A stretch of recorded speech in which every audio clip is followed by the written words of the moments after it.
Hi everybody, I'm going to be concise with this because if you ducked in to check the task sheet already and clicked on the link to this lecture, you'll have seen that it was deleted from YouTube because it was too long the first time around, so I've cut it down a little bit. This next unit is called Writing to Informalize, and let me get into why I call it that. On this very first slide, what I've done is I have combined characteristics of two kinds of writing covered in your book: writing to analyze, analytical writing, and writing to inform. And you'll have read sections on both of those, including the characteristics of each, in your book. And of course, be sure you've read the book. I keep saying that, but be sure you've read the book. I boiled those down and brought them together for this unit because, in my mind, an informative essay has to be based on analysis. So the two go hand in hand. Analysis will also be a part of your persuasive essay coming up next unit, by the way. Why is this so? Because when you teach me something, you'd better know about it yourself. And so the analytical part of it comes down to trying to make sure you understand your subject really well, and then understanding the audience so you know how to deliver it best to that specific audience. So, characteristics of informalising focus on a single but complex subject. So something focused enough to be dealt with in an essay of this length, but complex enough that you'll have meat, that you'll have something to write about. So teaching me how to tie my shoe may not be complex enough. I suppose for some audiences it might be, but for the most part it would not be complex enough. Teaching me how to play baseball would probably not be focused enough. You might be able to summarize the rules of baseball, but can you play a game like baseball and really play it after only reading a rule book? No, you can't. So you have to find an aspect of your subject that is enough for you to write about for the length of this essay without being too much to be covered in the length of this essay. Useful and relevant information. You give me the background, the definitions, the understanding I need to understand the topic that you're presenting to me. You will need to break the subject down into its basic parts. If you're teaching me a process, you have to think about, for example, the stuff I need to undertake that process. You need to think about the steps, the things step by step I need to do to complete it, and I need to do, not you, because you're the expert. So what will I, as your audience member, need to do? Warnings, things to be careful of, tips, things I can do to make it even better, troubleshooting, anticipating my problems, anticipating my questions and answering them. The document has to be efficient and complete, which means it needs to have the material your audience will need to understand it without providing unnecessary information.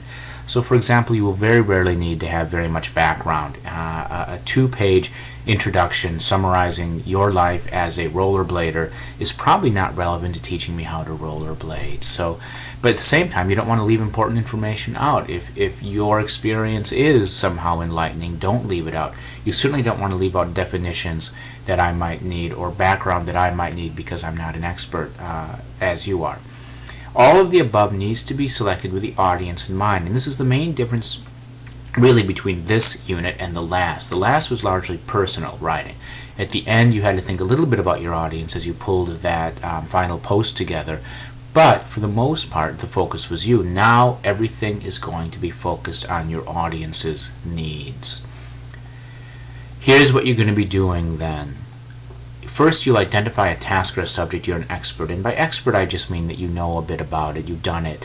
You can learn more about it. So if you, for example, snowboard, but you're not a pro snowboarder, that's fine. You're an expert enough. You know the basic steps. You can learn more, and that is part of the process you'll see in this next bullet. So something you know how to do, basically.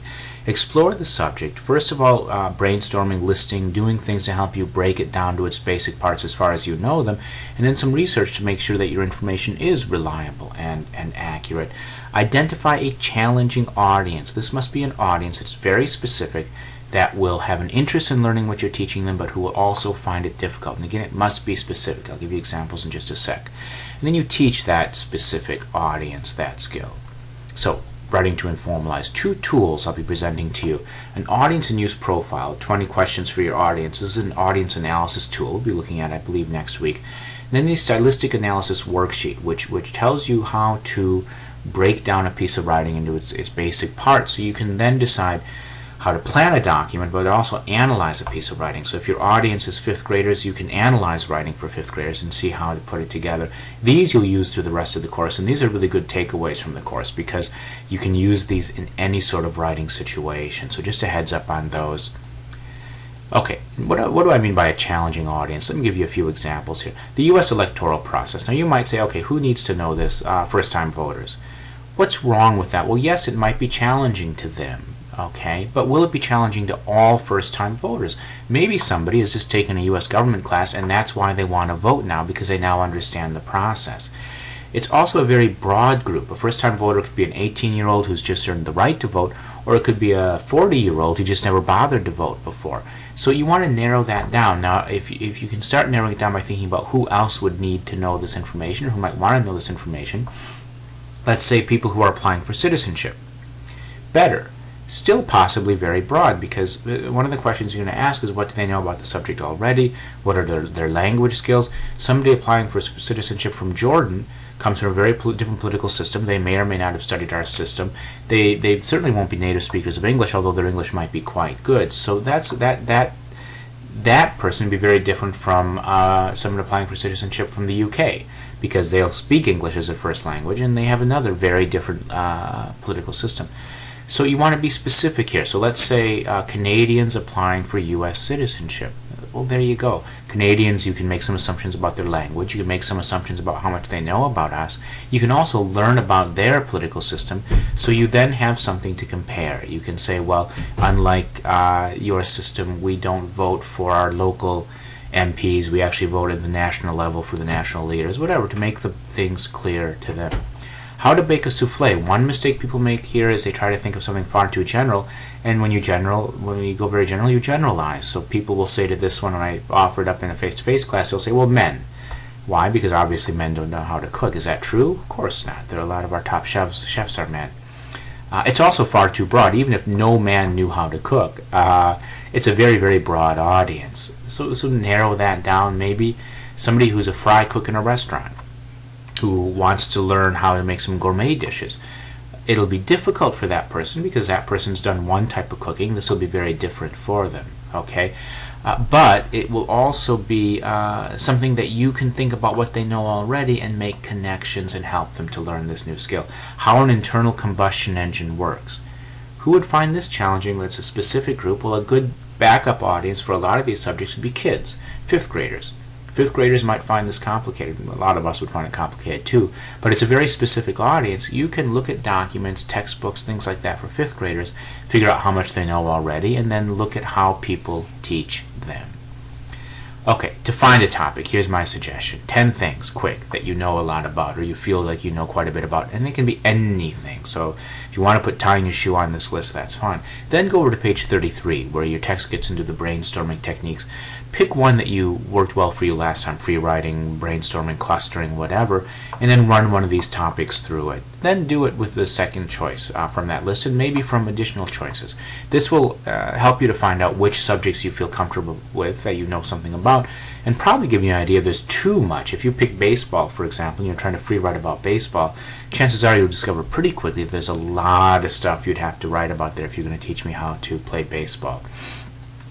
Now, use those same techniques to help you analyze your subject. List out the steps, list out the required materials, brainstorm everything you can think about related to this thing you're trying to teach. Clustering, if that works better for you. The who, what, where, when, how questions are especially great. Put yourself in the shoes of the person you're trying to teach. What questions would they have?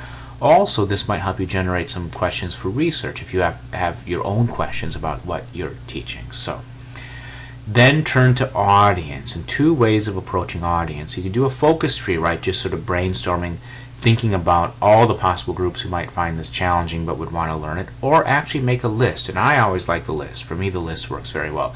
A list of 10 groups who would find it challenging, or 10 groups who find it useful, either or, and then look at them and find the one that meets both of those criteria. Would want to learn it but would find it challenging. And that is it. That will get you started on this next unit. As always, I'm here if you have any questions.